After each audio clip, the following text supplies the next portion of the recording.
Kalau di Sulawesi Selatan ada yang namanya buras, tapi kalau di Sumatera Barat ini ada tradisi juga nih. Kalau menyambut Idul Fitri masih lestari sampai sekarang, namanya melamang. Nah, melamang ini istilahnya adalah kegiatan untuk membuat lamang untuk dibawa saat bersilaturahmi. Kepikiran lamang aja udah ngiler saya nih. Coba lihat dulu liputan satu ini.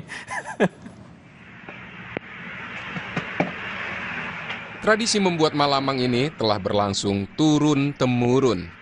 Malamang akan dibawa sebagai buah tangan untuk bersilaturahmi khususnya ke rumah mertua. Tradisi ini masih dijumpai di berbagai daerah di Sumatera Barat, seperti di Kota Padang ini. Lemang sendiri merupakan makanan berbahan dasar beras ketan yang dimasak dengan santan di dalam bambu, lalu dipanggang menggunakan bara api. Ada yang berbahan dasar beras ketan putih, beras ketan hitam, dan lemang pisang. Lemang biasanya disajikan sebagai hidangan bersama dalam kegiatan keagamaan maupun acara masyarakat.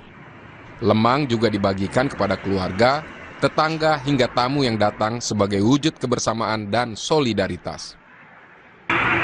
Tradisi dari kakek-kakek sampai kini.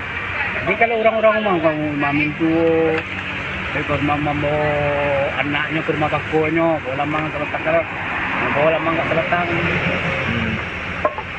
Dia ada buah tangan. Serikatnya memang dari dulu. Ya sebelum kue-kue yang lain itu kan lamang dulu ya. Malamang bukan sekedar aktivitas memasak, melainkan bagian dari warisan budaya Minangkabau yang syarat nilai kebersamaan dan gotong royong. Rio Johannes, Kompas TV, Padang, Sumatera Barat.